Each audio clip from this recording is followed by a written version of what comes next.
This can send you the conference will video now out. be recorded. So what you got on here is LinkedIn Sales SSI. Okay. And this is like how effective you are on LinkedIn, how the algorithm sees you. Okay. And what it does is it's allocating you a rank based on your industry, and it looks at different things in terms of your engagement, in terms of the amount of people you're connected with, and what you post. And based on that, it gives you this score. So obviously, the better the score, the higher you rank, the more people that will automatically see your posts. Okay, cool. So what I'm going to do is I'm going to give you some tips, and then what I want you to do is go back and look at this in a couple of weeks and see if your score's changed. So I've got top 5% for industry and then 1% for network. Oh, that's pretty good. That means you're right at the top of where you need to be. Okay. Oh, so that's Sales Navigator, which I don't pay for. Yeah, I don't pay for this either. I don't pay for anything on LinkedIn. Okay. But what you've got, this is your SSI, so I don't think you're going to improve that much. The main thing then would be, the next thing is in terms of when you post. Okay. What they suggest is that posting between 1 and 2 o'clock during the day is the best time, because over the weekend on a Monday, if you post it sort of between 9 and say 11 or 9 and 12, there's a lot of posts that come out over the weekend and your information gets lost in a sea of other posts. Okay. So between 1 and 2. Yep. Or 6 o'clock. Yeah, I was going to say 6 o'clock after work for the. Okay, cracking. Yep. The next one I'm going to show you is this one. So hopefully you'll be able to see these things in the video, but if not, I can just send them across as well. So the next one is something called the hashtags keywords. So obviously LinkedIn's an algorithm. If you hit the right hashtags, you're seen by more people. Okay. And what it generally suggests to be the most effective, and you might already be doing this, is that you post the 2 biggest things that you can find and then something very niche. And somehow that fools the algorithm into like really getting your posts out there.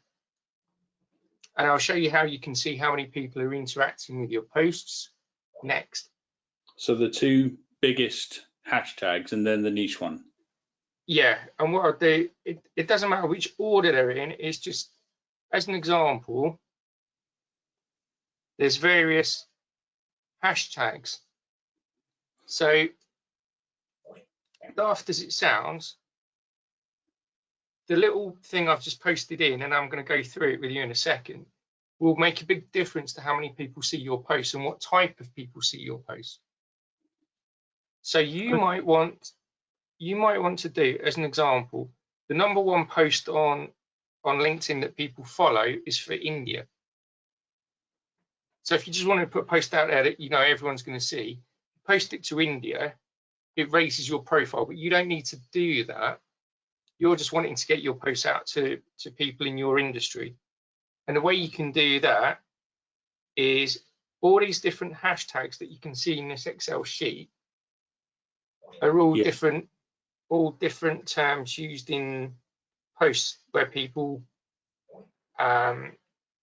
basically stick that in as a hashtag. Okay. Now, so it'd be finding the 2 highest ones that are most relevant to what I'm posting. Yeah, so I would suggest hashtag health and hashtag hiring are going to be 2 really good things for you to post.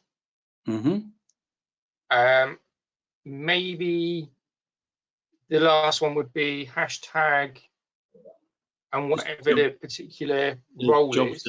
Yeah, so, okay. So if in this one be, say, audiology.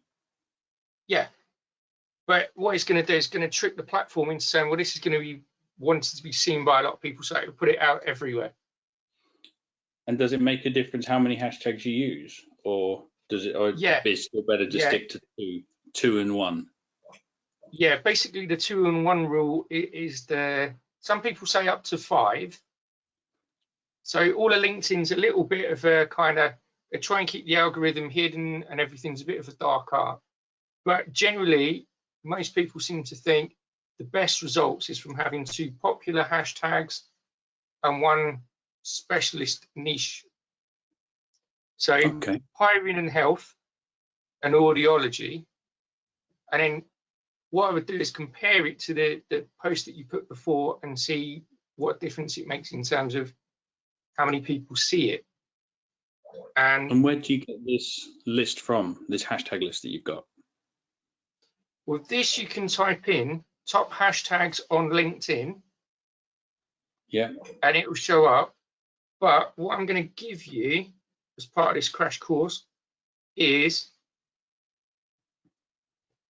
and it will be in the video. So this linkedin.com/feed/hashtags !keywords equals.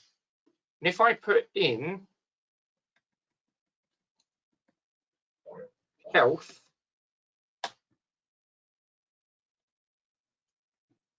and this will just give you some kind of pointers. So 2.2 million people are following the health hashtag on LinkedIn. Okay. And in terms of hiring,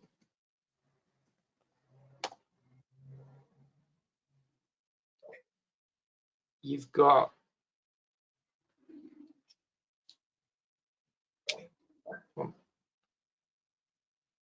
2.5 million for hiring. You may also want to, let's have a look at the NHS because it's not on my list. It might be relevant for you. So this little thing I'm using tells me that 64,500 people will be following tweets that relate to the NHS. Okay. So I know that I'd get more reach by putting health and hiring than health and NHS necessarily. Yeah, okay, that makes sense.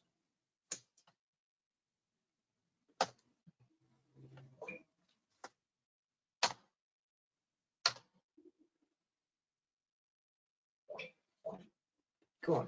It's a bit slow. Right. Okay, so that's me just sending you that thing, and you just change the last word. So you can have a play with that. You go onto your view profile. Yeah. From off the top. Let me just get rid of him. So you don't have the issue. The mainframe as such is quite a niche kind of thing. So it's more difficult to get posts out there. Believe it or not, it's like a smaller thing. But certain posts will work very well and some don't. If you do anything with video, there's 2 ways you can put video on LinkedIn. Okay. One is you can link to YouTube, and one is you can embed it directly into LinkedIn. Okay. And what I would always advise is to directly link it to LinkedIn in your case. Okay, to put it directly into the platform.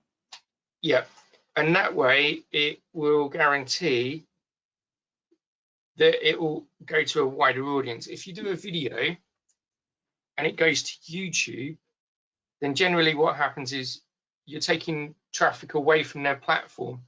and so they lower your kind of reach because you could be taking people away from the platform. Okay, perfect. Makes sense. Okay, then as an example, I will, if I go on to, it's just a little bit slow, but when my thing loads up here, what I tend to do is you've got these three little dots up the top on every post. And what you can do, you can basically feature it on your profile. So something that might be worthwhile is if you've got maybe a role that's going to make you more money than another role that you find in someone, you might want to feature that at the top. Okay. Because then when people go to your profile and look at what you've posted, they'll see that straight away.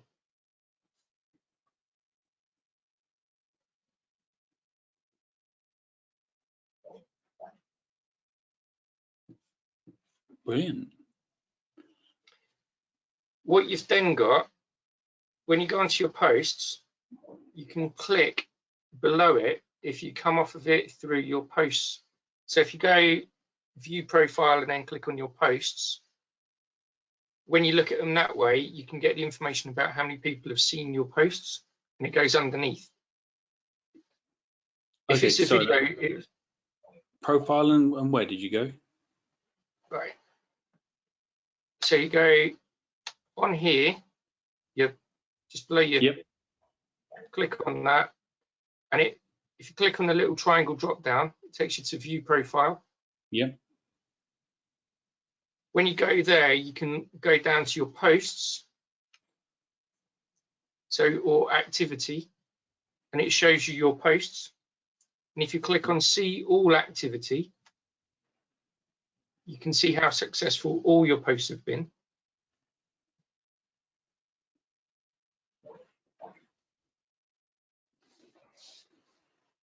So this is just a list of all the different things. First one's activity. That's where you just like something or shared something. And post is where you physically post something out as content. Okay. And then what I like to do is when I go onto a specific post, I can click on it. And what this does, oops, sorry, it's a little bit slow. No, I appreciate you doing this. Didn't have a clue about any of this stuff. So when you go in and click on your posts, when it's a video, LinkedIn will give you basic information about your post. Okay. How many people have seen it today, over its lifetime. The only information you don't get here, and then if you go on audience, it's telling you where do the people work, so what companies are looking at you, what are their job roles, and where are they based. Okay. The only thing, video works quite well, but I would say don't just do video on its own. And what I can do, I've got a 51-second video that I've just done for something that I volunteer with. But if you wanted to, I know you've got some paid advertising or whatever coming up. If I show you this, let me just make that bigger. So all this is a PowerPoint slide, which you'll be playing. And what it does, just comes up with a little simple message. Yeah, that's what they're doing for me. So the company is helping me set up, that they call them hot slides or something like that. And it's logoed up, and I'm assuming it's based on the same thing because it does a similar thing to this. It sort of slides one line after another into the screen. If you'd have said, I could have sent you it. I could have even made it for you, because I just knocked this up this morning. Okay, cool. So I could have done that for you. That's why I thought I'd show you that, because it's something I've seen that works quite well. Anything under 2 minutes is quite good. It's another little way of getting people to just have a look at your kind of information and see what you're about. Yeah, but if they're doing it in PowerPoint, I can get the bits off them and then I don't have to wait for them to do it. Well,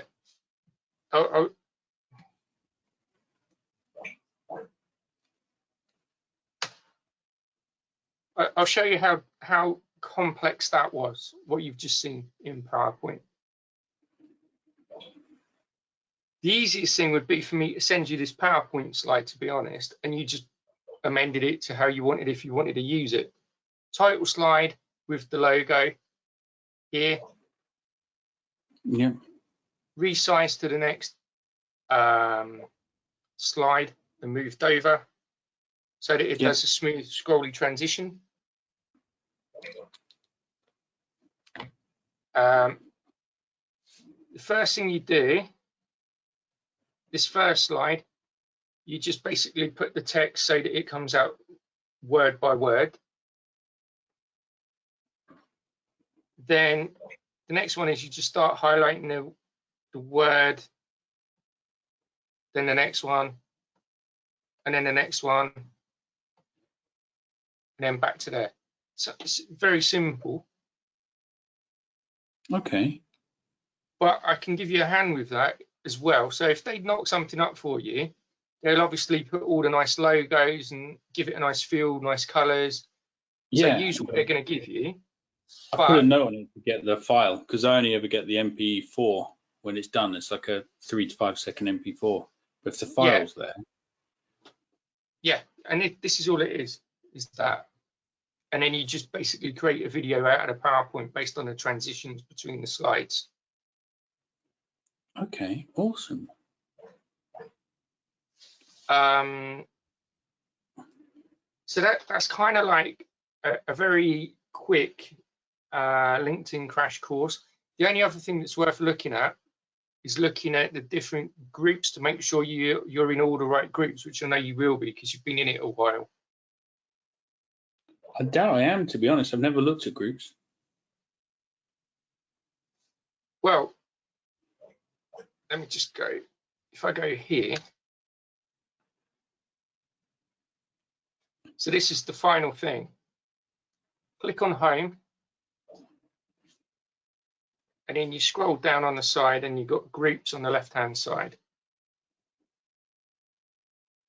Okay. Click on the word groups, and it brings up all the different groups.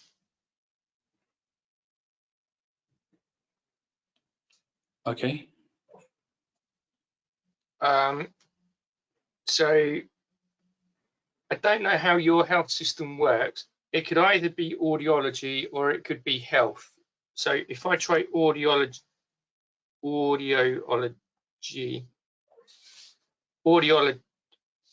Okay, so search that in groups. Yeah, try that in groups and see what comes up. Audiology marketing. The trouble with audiology, that may bring up things to do with just sound. But audiologist instead. Yeah. Or audiologists. Let's see what this brings up.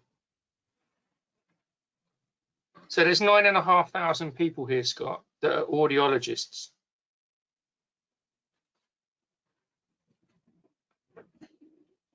And are you allowed to post the jobs into these groups or not? Well, do you know what I always do? You have to request to join, but look, there's 26 results here for audiologists as an example. Yeah. I'm just picking the top one. Well, the third one down looks like it'd be, I know it doesn't have a lot of people in it, but it looks promising for what I want, doesn't it? Yeah. So, right. So I'm just going to go, I've clicked on this 9,500 one because this will give you an idea of like a more kind of what you'd see. You always have an admin. Yeah. So you request to join. The about the group tells you what the group is. And often if you do see all, sometimes there'll be rules about don't post jobs or don't spam the board or don't do whatever. Mm-hmm. So there's that. And then if you go on to the next one, so this is primarily looking at it in America. Yeah. Okay. So just something to bear in mind that when you're looking, you want to make sure that you're hitting the right area. So also that's a company that's doing exactly the same thing as me, just in America, essentially, because they're looking for people for themselves. Well, often what will happen if you was to join that, you would probably see your competitors in some of these groups. So like all of these different groups I'm in are run by different companies and different people, but they can't really stop you because they still need you to be there so that they're not the only people posting. Otherwise, no one will join their group. Okay. But it's just sometimes hitting these groups is quite useful. Yeah. Okay. And the last thing I'll just show you, which you'll probably know this, but I'm going to show it anyway. When you post into the groups,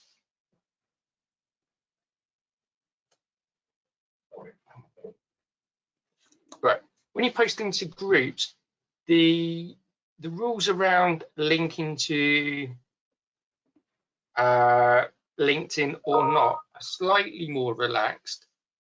But I believe what happens when you post and link things into YouTube from a group, obviously it just goes as a post and it sits in a group, and anyone who goes into that group sees your post.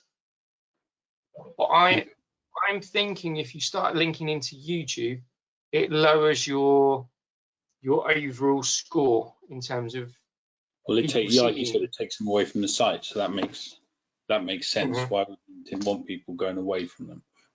So if you're going to do any videos, you can promote them through Twitter and link them to the YouTube page, but try not to have the exact same video as what you would have on LinkedIn as you have on YouTube, because they don't like that.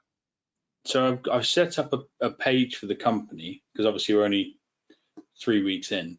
Is it better to post something on there? So say I posted this job on there. Is it better to share from that page to my personal profile as well, or? Yeah, I mean, if you set that up, then what you could do is just like the post that your company is doing, and maybe if you've got something that you want to make sure that everyone sees, I don't know if you've got maybe a couple of people you could just message and say, I've posted this, can you click on the profile and like the post? Because within the first hour, that also makes sure that it gets more visibility. Okay. Okay. Thank you for that. Seriously, I had no clue on any of this, the hashtag stuff at all. The only information you get is that YouTube does analytics as well. Now, if you're going to do any videos, one thing that is a very nice little thing that YouTube does that LinkedIn doesn't is it gives you a little bit more about engagement. And it does one other thing as well. But first of all, I do the engagement. So what it does is it will tell you the average view length, average view duration, 1 minute 22 as an example. Okay. Sorry, done that a bit quick. No, don't worry. The average view duration, 1 minute 22. So sometimes your personal account if you've got a video you're thinking of releasing or something similar that you're thinking of releasing through your work account, you could maybe show it to people on YouTube, and you're going to know exactly how far people are getting into the video. Yeah. And what you can do with YouTube, and this is the kind of the useful thing, that maybe when you've successfully posted a job and it's been filled, then you could basically put it onto YouTube where it doesn't matter so much, and create links to show like other jobs that have been filled. And the key thing when you do it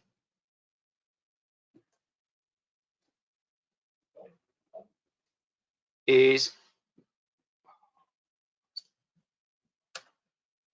do it a different way. So that's just So for example, that's just to put up as an example of something that's been filled.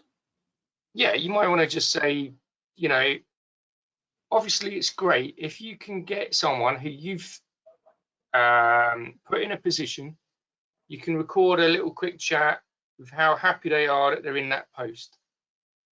That's your case study, that's your marketing material. Slap it on your website, put it on LinkedIn, wherever you want it. It's always great because people trust the story that tells them, hey, this guy was really good. You know, if you went out your way with one person and got them in, then I would use that person to basically ask them, would you mind if I just use you for my company? Go onto your content on YouTube Studio and click on the little pencil, which is like an editor. And the most important thing here is that you can do cards and end screen. Are you familiar with these? No, I've not done any YouTube videos. Effectively, you know, if you ever watch a YouTube video, at the end, if you do end screen. Yeah, so the end screen is the little icon that pops up saying, look at this video, that sort of thing. Yeah, and what you can do is you can choose whether people subscribe to your channel, whether you're recommending videos, you know, like other videos that you've made. Yeah. And it's just a nice little way of helping to, like, if someone's seen one of your videos, get them to look at another one. And then they're getting more of an idea about you, like another case study, an active job, whatever it might be. So you might want to have like maybe just like a little interview with you, 5-10 minute interview. Hi, I'm CEO of this company, blah, blah, blah, blah, blah, blah. You know, whatever it is. But you could do that very easily. Have a little video about how personal the company is for you. Yeah, like an intro stuff. Yeah, little case studies go a long way. Okay. And any other one, maybe a link to another happy customer, or you could have, this one could be you, and this one could maybe be the client. So if you've got the customer on one side, you know, like whoever's gone with you, the other side of it could be the customer saying, do you know what, I'm so glad that Scott found me this person. Okay. And it's like selling you, but in a different way. It's just a little something you can use. And how often do you reckon it's worth putting posts up onto LinkedIn or through YouTube? Just when they come up naturally, when you, as in organically? Yeah, I just put one. I wouldn't go overboard. I'd put majority of your posts native to LinkedIn, but you could do one or two where you basically encourage people to have a look at your company profile or a success story, and just update your success stories every so often. Okay, that's brilliant. It's all just little things that, you know, like help sell you, sell the business, sell the brand. Yeah, and just, I mean, it only takes one person to see a job advert, and that job's filled. So the more people who see it, the better chance of doing it. That's Yeah. awesome. Thank you for that, mate. Seriously, I really appreciate that. Well, it was a whistle stop. I'll send you the video, and then you can have a look through the video, and it gives you all the stuff as well. What I'll probably do, stick the video onto YouTube, and then that way you can watch it whenever, and there's no issues of it being too big to send through email. Yeah, seriously, whatever you think. That's fantastic. And then what I would say, come back if you've got any questions. If you want the PowerPoint, I can send you the PowerPoint, and then you could make your own little video things up if you wanted. Yeah, do you mind, just so I can see how you've done it? Because then if I get them to send me the designs too, I can kind of combine the two. So because I don't have to wait for it to be done by them, that could speed things up as well.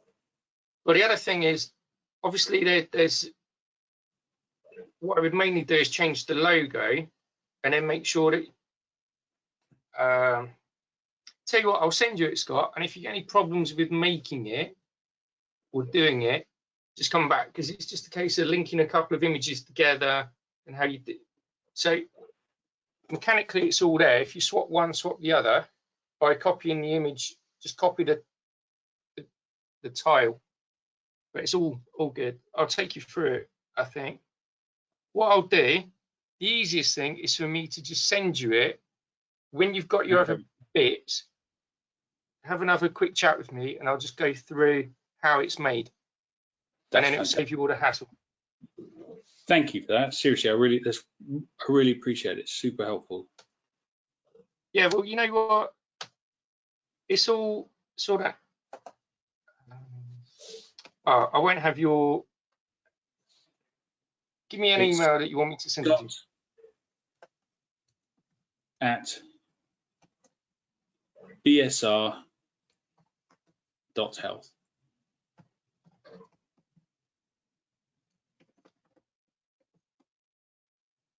Are you in Surrey now? You're not in Dunstable anymore? No, that's just the company office. I work from home, but that's the company office that's the accountant's office is in Surrey. Oh, snap. So you're working for yourself now? Not well. I work for a German company, but there's basically just me doing my role in the UK. Oh, wow.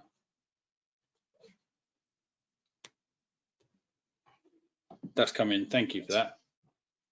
No problem. Look, that gives you all the little bits, right? That took me a while to find out and see and do. But from that, you'll be able to see how many people are seeing your posts, different things you could do to just get more kind of. Oh, no, seriously, I really appreciate that, because it's stuff you don't know when you're trying to sort stuff out. It's so easy to miss this stuff. Whereas, yeah, like I said, just the hashtag thing, if I put the hashtags on, it's seen by the right person, that's perfect. That could go straight away. The only other thing, it's a little tip, is something that works very well. Let me just stop sharing my screen, because then I can see you better. The other thing that works very well is maybe once a month, if you've managed to capture a health-related question. How do you mean? I've just realised I'm silhouetted. I do apologise. That's right. The thing I would say, you know, when you do any posts, what you can do is, for example, a question around something to do with the industry. Like a poll. Exactly. And a poll once a month is really good for just building up your profile and visibility as well. What sort of thing would be good to add in as a poll? Well, you know, so something stupid, and this is just from my kind of industry, but it gives you an idea. I set something up called asking the question, are people in India watching the football? because we've got a lot of IT people in India Okay. now. So I just asked the question, hey, before my meeting, hashtag technology, personal development, and football, are you watching the European Championships in India? Okay, so it doesn't really have to be anything specific. It can just. I just made it specific by saying that it's just so that when I have a meeting, I know how I can sometimes kill the opening couple of minutes of a meeting whilst we wait for people to start. Okay. So I just sort of, and that way I'm building my engagement, because LinkedIn likes people that engage with you, and it likes the flow of interactions and engagement. So if you build engagement, LinkedIn likes it. Right. Okay. So it's really just to get people engaged with you and then improve your profile. Now, obviously, your profile is really good anyway. You're kind of like in a really high percentile already, whereas I'm actually quite, like at 7%. I'm not really as good as what you're doing. So this is almost like the opposite of what it should be. You should be teaching me, but in terms of like reach, it's just something that LinkedIn likes, is that you ask something like that, lots of people respond, and it likes that. But no, seriously, this is super helpful, because the stuff I've been doing on it's pretty much been limited to connections, which LinkedIn's limited, so that's not as good as it was. And then sort of I make a point of trying to like posts, sort of not chat to people, but send them messages. That's the ideal way of using it. And the only thing is, wherever possible, get people to add you rather than you add them. Yeah, but that's harder to do on LinkedIn, isn't it? I can send. That's why I send them a link and I tell them to add me on the platform, but it's difficult for people you don't know. That's the hard bit. Mm-hmm. But you can do it by email addresses apparently, but that's a bit of a long-winded way of doing it. Well, what you do there, I can give you the tip for that. So this is just something you might want to consider. If you only sbr.health, and you can create other email accounts with it, like admin, info, people, fictitious name. What you do is all of the people will be, for example, I don't know, Andy Abrahams at sbr.health, as an example. I'm just picking something. Mm-hmm. But that person builds up an address book of people. Yeah. So he adds all the people via their email address that have interacted with him. And then what you do is you go onto LinkedIn and you say you want to merge an account, and you basically merge that Andy Abrahams at sbr.health into your health company. What it does, it will just bring all of the accounts in one go.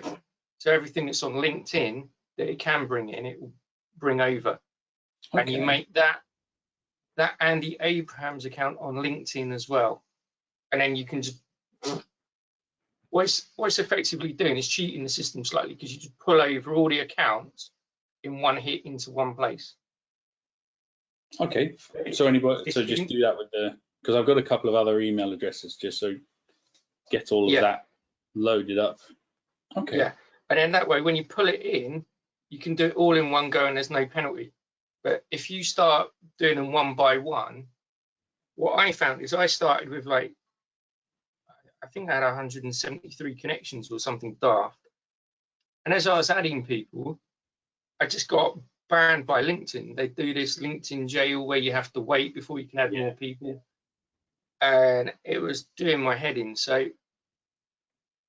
that was the only thing I found that was useful, that you can just pull all the accounts over in one go, and it's like a free hit as long as you're merging an account into another account. Okay, that's worth knowing, because they've just brought it down to something like 30 a week now, which is it's crazy. It's not enough when you're trying to reach out to new people. Nice one. Thank you for that, mate. I really appreciate it. Okay, So you're still in Dunstable at the moment? Yeah, I'm on the Luton Dunstable borders now at the moment. Where have you? So you're not in Constable? I was there. I've got the house there, but long story short, we'd moved to Birmingham. My mum got ill, so I took Sorry, mate. I took time off, and I was like between Birmingham because my daughter was, I think at the time, had just been born. We were in the process of moving to Birmingham. My mum got really ill. My uncle got really ill. My mum died, and then 18 days later, my uncle died. I was next to kin for my uncle because he lost track of his daughter. So my uncle's in Northampton Hospital. My mum was in the L&D, and it was a real sort of mess. And Was it COVID or something else? no, my mum was obviously it was her diabetes, and my uncle, it was like he had a kidney failure. It'd been going downhill and downhill and downhill, and yeah, it just sort of, obviously you get to a point with that if it's not treated or you don't get a donor, it's not much you can do. Nothing to do, yeah. And yeah, it was, it's one of those things. So I've moved back into a house that we had on the Luton and Dunstable borders. I'm in there. I've been working for a bit. I'm just going to finish off the mortgage on my house. I've got about 3 or 4 months left on it. Then that house is mine and I can decide what I want to do with it. But I'll probably spend a little bit of money, just do up the kitchen and the bathroom a bit so that it's all done. Got to empty it out. And then it's a case of, do I sell that, move out of here? Do I sell that, improve this, or do I just kind of sell that and we try and find somewhere and take out a new mortgage? But it was kind of took a bit of time. I had to sort of start all over again, and I started off with Amazon for about 3 months, which is probably the shittiest job that I've ever seen. What were you doing at Amazon? Just delivering all the parcels and stuff. That was, okay. I took it just to try and get a little bit of money and get back into work. And with everything that had gone on, like trying to find my uncle's daughter, arranging my uncle's funeral, because there's just me, my dad fell a bit and I had to help him to sort out all my mum's stuff. It was like literally on the day we had my mum's funeral, the next day I was supposed to start organising my uncle's funeral. And I had to push that back like one day because it was just too much. Man. It was just like relentless for a period. It just felt like it didn't stop, like funeral, then another funeral, then trying to trace the daughter. And it was just like, oh man, so I just didn't want to do anything. I'd been running up and down the country all the time. It was all just a bit much. And so I got back on my feet now. But yeah, it took a little while to just get over all that, to be honest. Well, that's why I've set this up, because I was working for another company and I was there for 5.5 years. But blunt, they were just shit. So my dad passed away last year. He had sorry to hear that. Alzheimer's, diabetes, and he went into hospital, caught COVID, and that was it. And so when they had the funeral, this was early COVID, where no one knew what the hell was going on, and it was like you were allowed 15 minutes for a funeral, and then you're out because we've got someone else coming in. It sounds really horrible. They were just churning people through the chapel. And so I said to my work, right, I'm taking 2 days. I'm taking the Thursday and Friday off because it was end of the day. It was like, I can't remember if it's the last one or one before last. And they said, if it's delayed, if we have loads of delays in the beginning of the day, you'll roll over to the next morning because we close. And I was like, so I'm not coming in on these days. And they're like, oh yeah, but you've got to come in because, the business could go under because of COVID and stuff like that. And I was like, no, I'm taking these days. And then they started ringing me. I got a crappy text message saying, why aren't you answering your phone? And I replied to going, because I'm at my dad's funeral. And it wasn't true because it was the day after, but I just was not. And I was like, that's bullshit. And then they asked me last year to take holiday so they could put me onto furlough because that way they could get money for me going up. Yeah. And then start of this year, my mum's moved house because the house she was in with my dad was too big. She didn't. I don't think she wanted to sell it while he was still alive because I think she kind of clinging on to that they're going to get better type thing. And so she's sold it, and I was supposed to be helping her move, and they told me I had to take holiday, and then they said, oh no, you've got to do work. It's like, I'm on holiday, I'm on annual leave. And they're like, no, you've got to answer the phone. And I ended up doing like between 4 and 6 hours a day doing stuff while I'm on annual leave. They're just taking a piss out of you there, really. And they're taking a piss. So I thought, well, kind of like you managed to pay the mortgage off end of last year, just. I mean, we scraped savings to get rid of it, but once that makes sense. And so I thought, I don't want to continue working for them. I mean, not only are they breaking the law, they're just obviously crap to work for. They still haven't paid me. They haven't paid me my last pay packet because they don't know how to work it out. So I had that with Fujitsu. I basically ended up. I went through ACAS. That's where I was going to say I went through ACAS, and then what you need to do is just be firm. They'll try and reach a settlement through ACAS, and they might not even do that because Fujitsu didn't want to do it. And then we had a hearing, and they said, well, you've got no chance of winning. And the guy that sat there said, I've got no chance of winning the employment judge thing, right? Because it was a pre-trial hearing. And I said, well, I'm still not going to accept that. I'll go to court. So they offered me 200 quid. 200 quid? How much did they owe you? 2 days. I'd worked it out 2 days. And they were telling me that they didn't. Yeah, they were telling me that they didn't owe me anything. Right. So I said, so the 200 quid they said was a gesture of goodwill that they were paying me. And I said, no. So in the end, I said, look, I want 500 quid.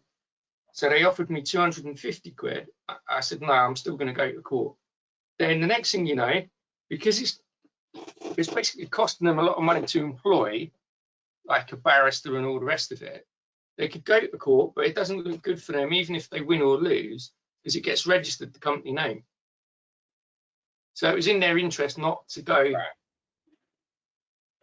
So sure enough, they said, look, we'll pay you the 500 quid if you agree to drop it. Okay. I'll take 500. Crap. So because ACAS said, give them, you have to be seen to be being helpful. So I just emailed them saying what's happened to my pay. I called them. They acknowledged it, and they brilliantly acknowledged my phone call in the email as well.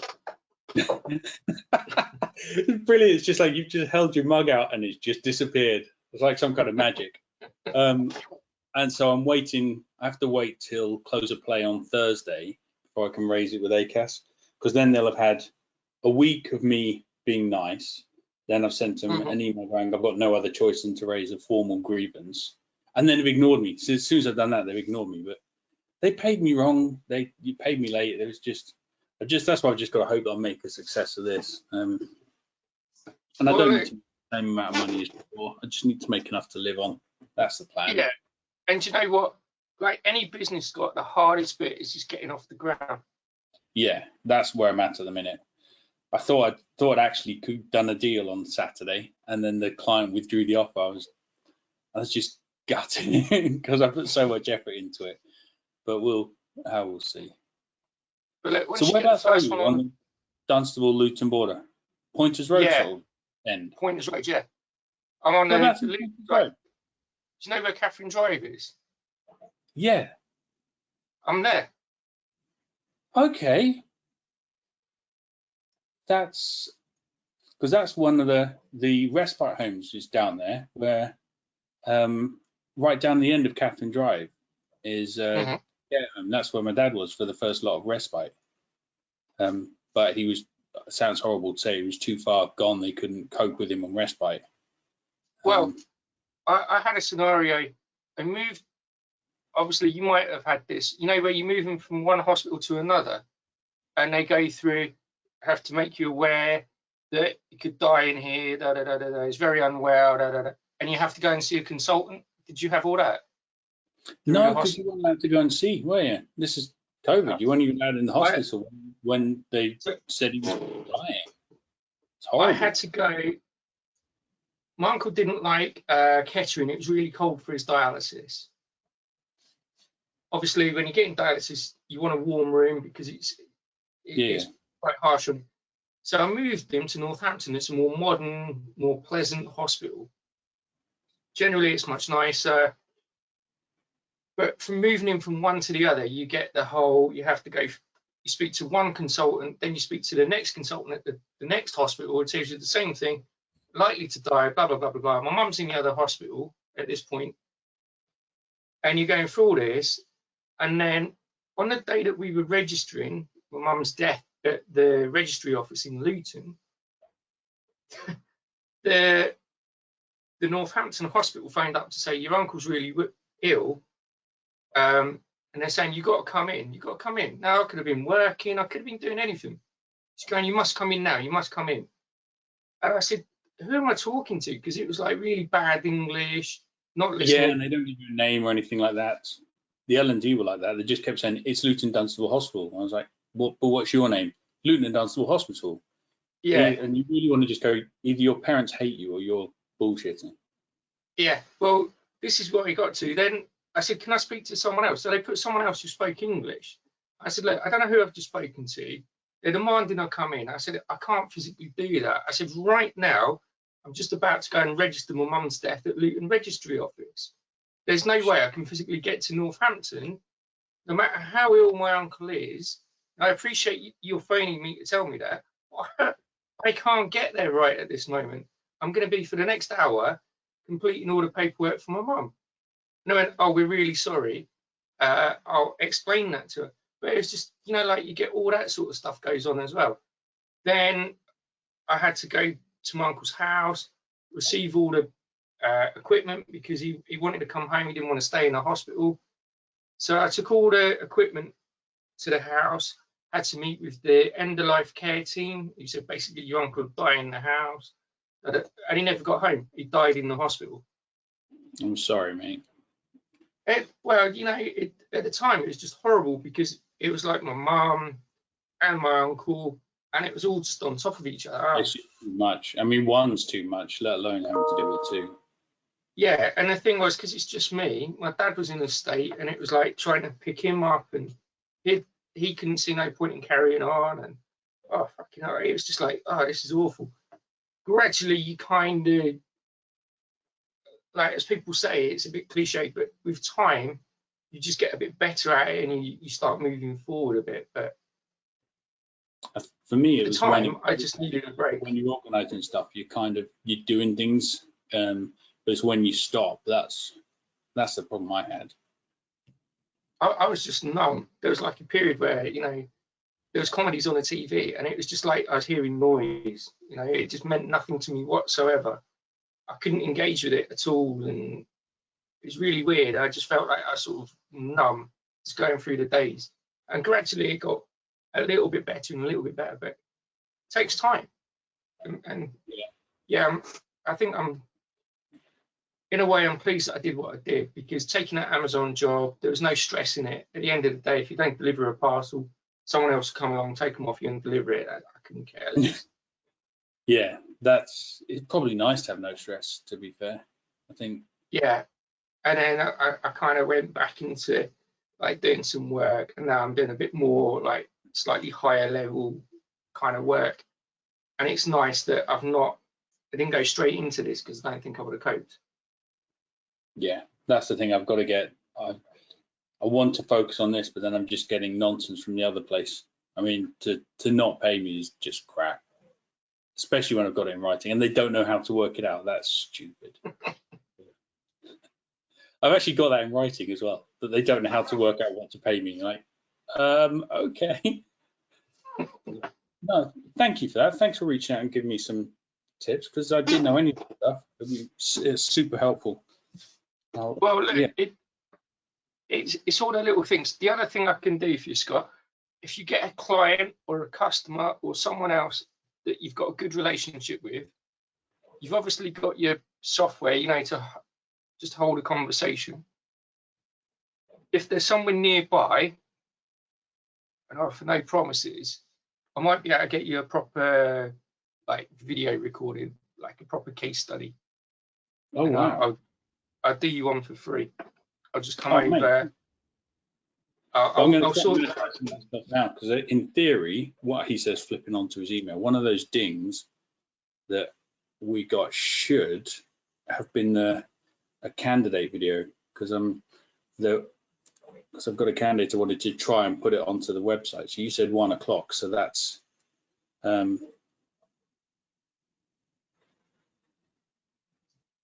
so so I've got one now, so I'm going to get, if it's right, I'll have a look. And you know what we could potentially do. I've got 3 students I'm working with at the moment, right, from the University of Luton. What they do, 2 of them are in their masters in film, and one's a second year in marketing. And they're working for me for free, and it counts towards their volunteer hours. So something that's worth considering, if you can just get your first one on the board. Once you've got your first one on the board, having a word with Luton University, maybe not this year, but next year, because they need to get their volunteer hours up.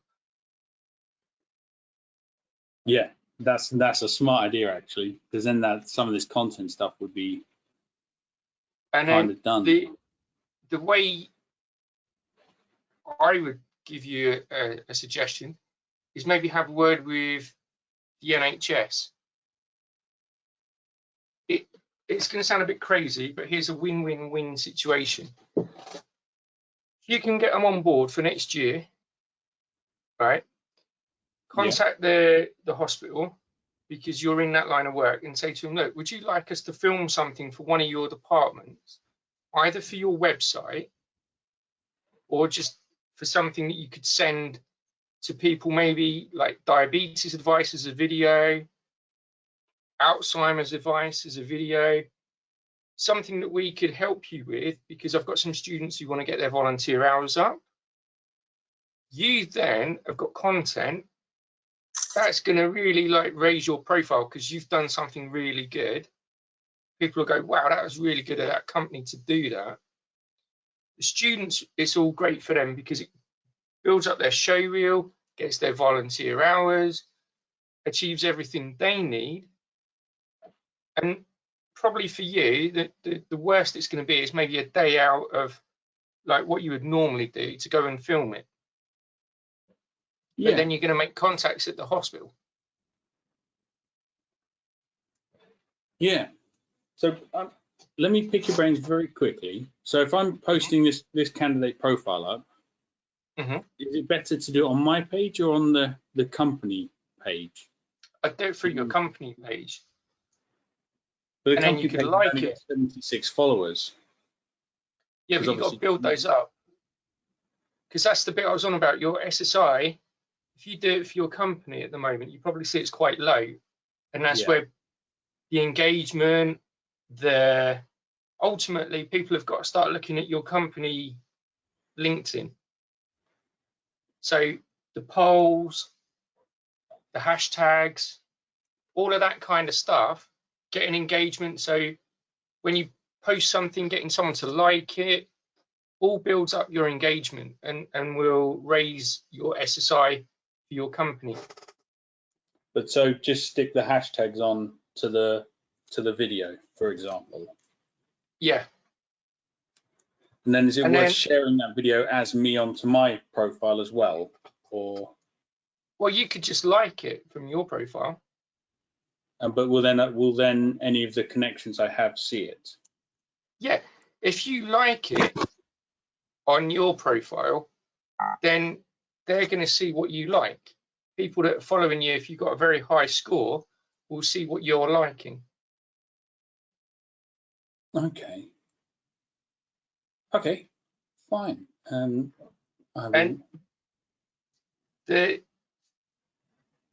I know there's all sorts of things that you could do for the hospital, you know, like the blood center, the, you know, COVID advice, sickness advice. Also, they're always looking for like little help videos, you know, that they could send out to people. Dietary advice for diabetics. You know, like a diabetic, especially the type 1, they're very bad at like just following the rules, and Yeah. they're often worse than a type 2, a type 1 for some reason. So just anything. But once you've got these guys and they're there, it's content for your website. Sorry. It's connections. So I'm trying to send it to voicemail. Okay. Sorry. It's content for, yeah, it's content for your website. It's raising your profile. It's building engagement. It's doing all the things. So if you can just get something out there, do it. Record your candidate profile, as you said. I've got these students, so potentially we could maybe even film something for you. You know, I'll have a word with them, see how we go. We haven't as yet made me any content. This is all stuff they're meant to be doing, and I'm going to try and get them to do some work for me in terms of like training videos. But you could even, you know, once you start moving, you'll keep moving. Yeah, that's it. Just got to get it starting to move. Nice one. All right, well, thank you very much for your help, sir. I'm going to bring this lady back. But no worries. I appreciate that. Thank you very much. And the other thing, Scott, like when you come through it all, I'll upload the video. I'll send you a link so you can watch it back if you want to. And then there's anything. Yeah, that'd be awesome. Thank you. And then any questions, just come back to me.